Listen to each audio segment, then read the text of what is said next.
You don't technically need this car. You say that out loud to yourself. You say, I have no space. You say, I'm just looking. Then you click. Then you zoom in on photo number 87 and whisper, oh no. Then you text a friend, the one who always enables you. You say to yourself, this is the last one, knowing it is not. You don't need this car. But maybe, just maybe, this car needs you. Bring a trailer. It's never just a car. Running a business comes with a lot of what-ifs. But luckily, there's a simple answer to them. Shopify. It's the commerce platform behind millions of businesses, including Thrive Cosmetics and Momofuku. And it'll help you with everything you need. From website design and marketing to boosting sales and expanding operations, Shopify can get the job done and make your dream a reality. Turn those what-ifs into... Sign up for your $1 per month trial at shopify.com/special offer.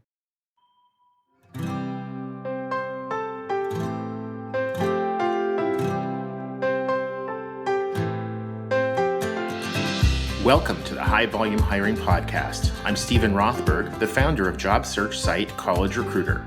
We believe that every student and recent grad deserves a great career. This podcast features news, tips, case studies, and interviews with the world's leading experts about the good, the bad, and the ugly when it comes to high volume hiring.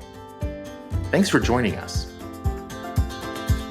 Today's guest is Bill Fanning, the co-founder and CEO of Greetr, a new platform designed to help instantly engage applicants and communicate clear, personalized messaging regarding the employer's hiring process, employer brand, and the opportunity at hand. Bill, welcome to the show. Thank you very much. I'm excited to be here. Yeah, great to be with you again, even though we're kind of halfway across the country. You and I, well, I'm fortunate that my path crosses with yours at lots of conferences. We'll see by the end of the interview whether you feel it's that you're fortunate as well.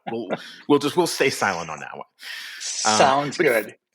So for the listeners who might not know that much about you or what you do, maybe take a minute to summarize like your career path, like where you've been, how that led you to Greetr, and maybe if there's a horror story or two along the way. Sure, absolutely.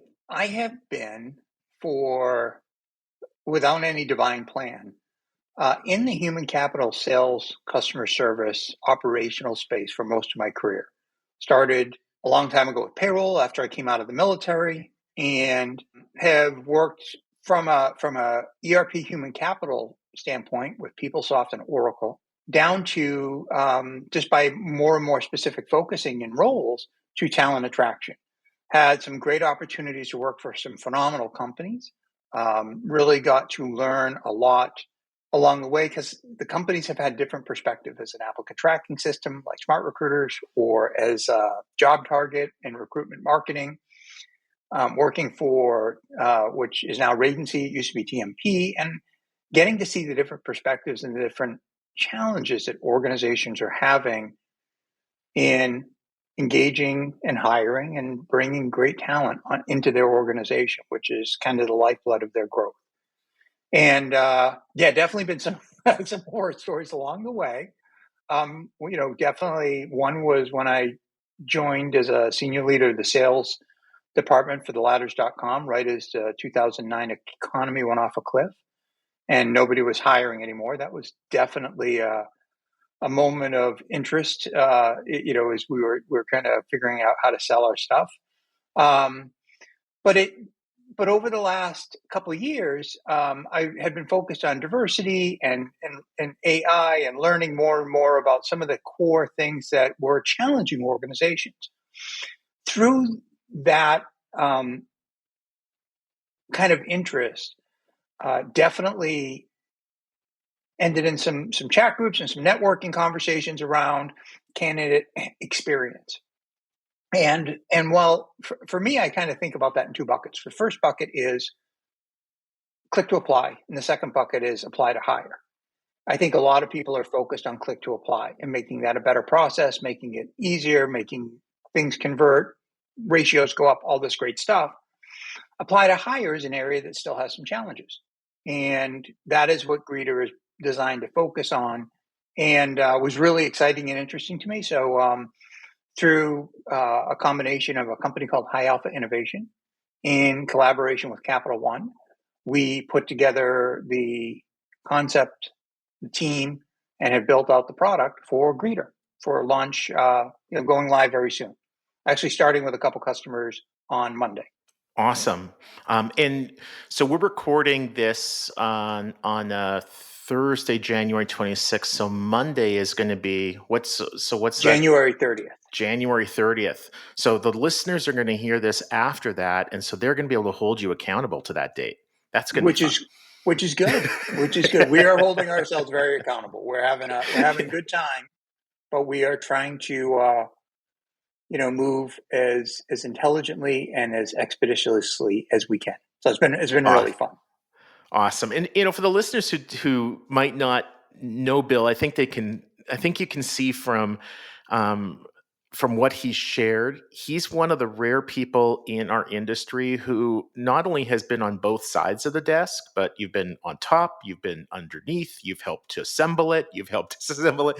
I mean, they're just about any kind of a role in the talent acquisition industry, you've been there. So you're really able to bring that perspective, and I'm excited. I think that you're going to just naturally know from that apply to hire standpoint where the pain points are, not just for the employers, but also for organizations that the employers and that you will just sort of naturally be collaborating with. Job boards, recruitment marketplaces, ATS. I mean, all the different players and how to fit into that ecosystem. So, what would you say, Bill, that sets Greetr apart from other businesses in the industry? A couple things. That's a great question. So first, there are not a lot of organizations focused on optimizing the way the candidate is treated from apply to hire. Second, so I think that's important. Second, I think what sets us apart is we're very focused on personalized communication, not templates, not blank text, not AI-driven chat, but something very specific and repeatable to share with an applicant as they apply for a position where they are, what's important, how to go to the next step, what the transactional process is going to look like, what the timeframes may look like, who your recruiter is. So I mean, the term we use is kind of blowing up the black hole, right? So the thought is, hey, after I apply for a job, it's kind of like my resume goes into a black hole. That should not happen. And I think in a lot of ways, the online process that everyone goes through for all kinds of transactions outside of applying for a job are light years ahead of applying for a job. And it's time to fix that. It really is. You buy something on Amazon, the day it's coming, who's bringing it, how much that costs. You're going to get a picture of where it was left. I mean, it is, and that's for buying a pair of shoes. It's funny that you mentioned Amazon because just a split second before you did, I was thinking exactly the same thing. So I ordered something on Amazon, as most of us have, and you get an emailed confirmation, right? Not all that different than what you might get from an ATS. Congratulations, you applied. We'll contact you if and when we decide that we want to again. That's your typical communication from an employer. If you get any, that's what you're going to get, an automated confirmation. And there's value in that. There's, that's better than it was when you and I got into this field in 1867. Yes. But so that's nice. But then Amazon then sends you an email, hey, your product just shipped and your expected delivery date is, next Wednesday. And then Wednesday comes along and it says your product is out for delivery. And then you maybe get an email that says, the driver is 8 stops away. And then you get another notification. It's like, here's a photo of it on your doorstep or in your mail room or whatever. So they do a really fantastic job of at scale communicating with their customer And it sounds to me like that's what Greetr is going to bring to the employment space, is the ability for employers at scale to communicate with people who have already applied but not yet been hired. Is that a fair summary?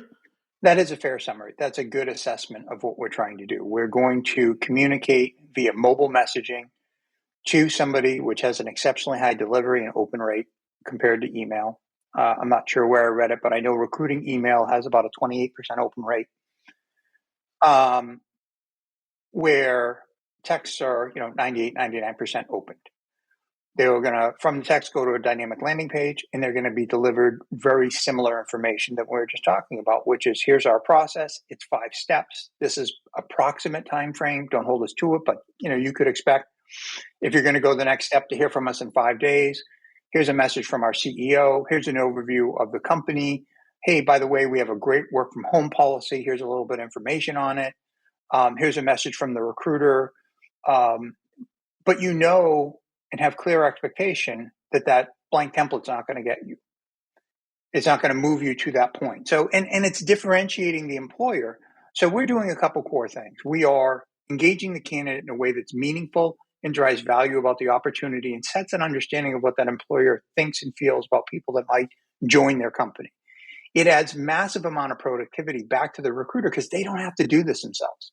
It's automatically happening by stages changing in the ATS system.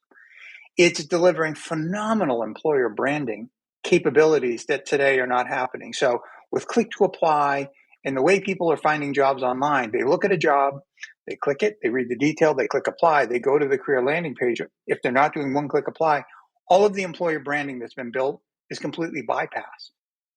We're taking that, we're delivering it in bite-sized chunks at the right time to the right person. So that makes that employer's branding exponentially more valuable. And then we're measuring it all. So we're giving clear KPIs to show you who's engaged, what's working, what people want to know about. So you can continually do a better job of running your recruiting process, optimizing what and when you talk to people and what you say. So you have a really good, effective model to bring in people quickly, save money, save time, and hire great, engaged people, which also reduces turnover down the road because they're coming in fully aware. I can definitely see the use case in kind of a more traditional low volume environment. And I think that the value is even more in a high volume environment. Because like you say, it eliminates the need for the recruiter to get back in touch with that candidate along with 1,000 others and say, hey, we reviewed your application. The next step is blank. And we should be complete by Tuesday, and whatever. All of that is done. What I love about this is not only does it promote efficiency, but it also promotes effectiveness. If I'm a candidate and I know that I applied on Monday and I get a notification on Wednesday telling me that I have moved to the next step, and that next step is Monday, I am much more likely not to continue my job search by applying to a bunch of other jobs. I applied to work for you. I can see that I'm moving forward. I can see what the timeline is. And rather than adding more competition by applying to more jobs, I think I'm a little bit more likely to just sort of stand pat and give you until Monday to complete my background check or whatever that next step might be. And that is one of the premises that we fundamentally designed around, is to eliminate the ghosting. So that was one of the core ideas that drove the formation and development of Greetr, which is people's apply process is volume, especially with quick apply on LinkedIn. As an example, there's others, but so I apply for 8 jobs, none of them stand out anymore. And if I apply for 10 jobs and 4 of them send me a templated email, which is probably the right ratio, those templates don't mean anything to me. So now I'm going to continue down that process. So even if one of them gets back to me and says, hey, we're going to do a phone screen next Wednesday, you may have been asked to do something else for another company. So your ghosting percentages go up significantly. If in that model, one of them reaches out to you in a very unique way and delivers personalized content, even though it really isn't personalized because it's being done at scale, and tells you, hey, we're excited you apply, learn about the value of our company. We love people like this. Here's now all of a sudden, out of the 10 you just applied for, one stands out. And that's the goal, And as you look at the ghosting percentages, we just completed a study, which will come out in a white paper next week, of 200 senior HR leaders. The assessment process is about a 38% probability of ghosting. So if you ask somebody to take a skills test or an assessment, that's the highest chance for somebody to back out.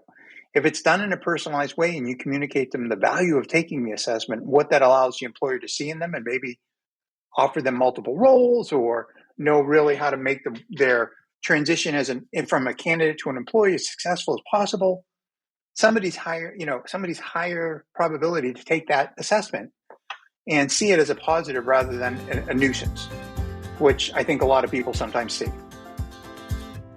We'll be back right after this break. Hey, this is William Tinka. Listen, we did a series for iSolved called Heroes of HR, where we talk to HR practitioners. And these are just your run-of-the-mill, everyday, slogging it out, 300 employees in Cedar Rapids, HR pros. Mostly it's centered around iSolved and what they do with iSolved, but also they talk a lot about kind of the day-to-day rigor of HR. If you're curious about that, search for Heroes of HR wherever you get your podcasts. Thank you. Welcome back to the High Volume Hiring Podcast. Regular listeners of this podcast will know that I'm a big fan of assessments done properly. And part of that, I think you really hit on, is that you have to show the value of the assessment to the candidate. There has to be value to the candidate, whether or not they're hired. And so if the candidate is applying for a sales position and they take the assessment and you find that they're actually not yet qualified for that, but you have a customer service role that they would be great for, and so then you're going to shift them over to that role or give them the opportunity to pursue that, there's a lot of value there. You tell the candidate, hey, thanks for applying.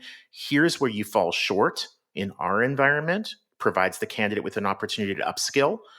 In the meantime, we do have this great role for you. And if you do this customer service role for 6 months or whatever, then you do have those requisite skills for the sales role. So it's very beneficial to the candidate. If it's, again, another black hole for the candidate, take this. We'll let you know if we care about you at some undetermined point in the future. No wonder they're going to ghost you.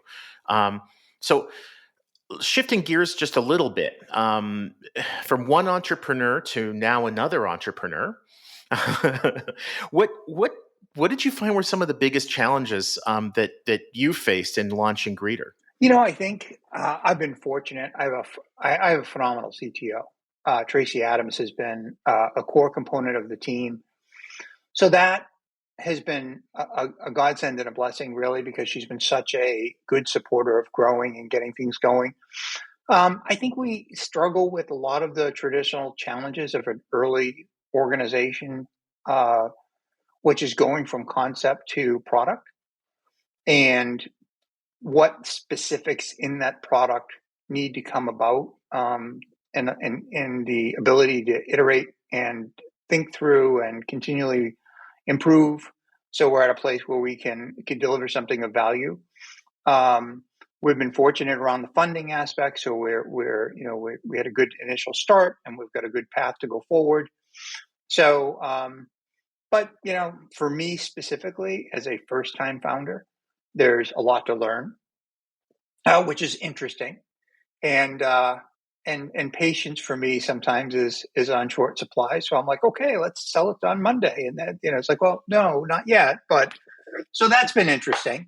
But it's been a great experience. I mean, so far the challenges have been real, and there's been, like every entrepreneur or founder will tell you, a couple sleepless nights. But definitely a worthwhile pursuit. I love it. It's great. Yeah. Well, and just keep in mind that the definition of an entrepreneur is somebody who would rather work 80 hours a week for themselves than 40 hours a week for someone else. So that is a good analogy.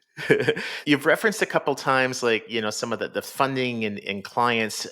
Maybe you can just share some of the more notable ones, so that the listeners have an idea of who your partners are and who some of the early clients will be. That's a great question. So in some stages where we're holding on a couple of customer names, we are going to be testing and looking at working in the Capital One environment over the next 12 months and integrating with Workday. And so that's a definite part of our path. Today, we're initially starting with Greenhouse. So we have a number of Greenhouse customers lined up that we're going to be working with. Excellent. But we're excited to work and have designed our product work with a number of applicant tracking systems through that API integration capability that we're using Merge, but we can also partner with some other organizations directly. But the goal, independent of the platform, is simplicity. I go in, I move somebody from they applied to phone screen, that's it, and our system takes over the rest. So I would say most notable, probably in the next 12 to 18 months, will be Capital One and testing and deploying with them in an enterprise model, and then with a number of Greenhouse customers as well. Awesome. Well, couple pieces of feedback, if I may. One is it's great that you're working with Greenhouse. They have a fantastic reputation of being very inviting to partners. Some of the other ATS, it seems like they get pleasure out of making it as unpleasant as possible for partners. It's sort of like a build versus buy. It's if we didn't build it, we don't want it. And I think fortunately that's becoming less and less common. It was much more common before, but I think the Greenhouse and some of the ATS are much more forward looking. They know they can't or shouldn't do everything, and so they should create an ecosystem where organizations like Greetr can plug in for the clients where it makes sense, and the clients where it doesn't make sense, then that's okay too. So before we leave off, one last question: short and long term. What are your goals for Greetr? That's great. So short term, our goal is to find a lot of organizations to use it, to learn through that process, and deliver an exceptionally powerful candidate engagement platform so people can improve their hiring process, hire faster, better, cheaper, all that great stuff, which we talk about a lot. Long term, we want to, continually expand the candidate engagement concept. And we've got some ideas on the table. We're not sure 100% what that's going to be today because we've got enough on the plate. I know what we don't want to become, which is an ATS system or a CRM system. We see some great directional for us in candidate engagement. Maybe adding some capability to source or provide a pre-applied candidate experience as well. But we don't know yet. And so we've got some great ideas. So the good news is, awesome opportunity in front of us, a couple paths to follow. We will continue to evaluate and learn from the people we're working with today in terms of what would deliver the most value for them tomorrow, and make a smart decision based on that customer and partner feedback. Fantastic. And for the organizations that have not yet had the opportunity to work with Bill, one of the things I've always found about you is that you're a fantastic listener, and that I think some of the early clients and other partners that you have, the Capital Ones of the world, have a great opportunity because they're going to be able to really help shape this product. It's not going to be just like a one size fits all. They're going to come to you and they're going to have ideas that you never would have thought of. And some of those are going to be fantastic, and they'll be 2 months later, they'll be live. And others, I think you have the ability to be very diplomatically candid and say, you know what, that's a really great idea, but that's not what we do. That I think you should be talking to your chatbot, company or whatever for that feature. And that's again one of those benefits of you having been on every side of that table. I think you're going to be able to see where those things fit in. So, Bill, for listeners who want to learn more about you, about Greetr, how would you like for them to contact you? That's a great question. So by Monday, February 6th, we will have the next version of our website live. It will be going live next week. We're finishing it right now. So they will be able to go to Greetr, Greetr.io, and very soon have the ability to come in and actually experience candidate engagement by just putting in a mobile number and getting a version of our platform to talk to them so they can see what candidate engagement is like. So I would recommend doing that, and especially if you're a greenhouse customer. But that would be a great way to learn about us and actually see what the model looks like and how it delivers value. Awesome. So Greetr.io is the very next place that somebody should go to as soon as this podcast is finished. Yeah, absolutely. Bill, thank you so much. It's been wonderful. Thank you very much. Thanks for joining us today on the High Volume Hiring Podcast. I'm your host, Stephen Rothberg, of job search site College Recruiter. Each year, we help more than 12 million candidates find great new jobs. Our customers are primarily Fortune 1000 companies, government agencies, and other employers who hire at scale and advertise their jobs with us. You can reach me at steven@collegerecruiter.com. The High Volume Hiring Podcast is a co-production of Evergreen Podcasts and College Recruiter. Please subscribe for free on your favorite app. Review it. 5 stars are always nice. And recommend it to a couple of people you know who want to learn more about how best to hire at scale. Cheers.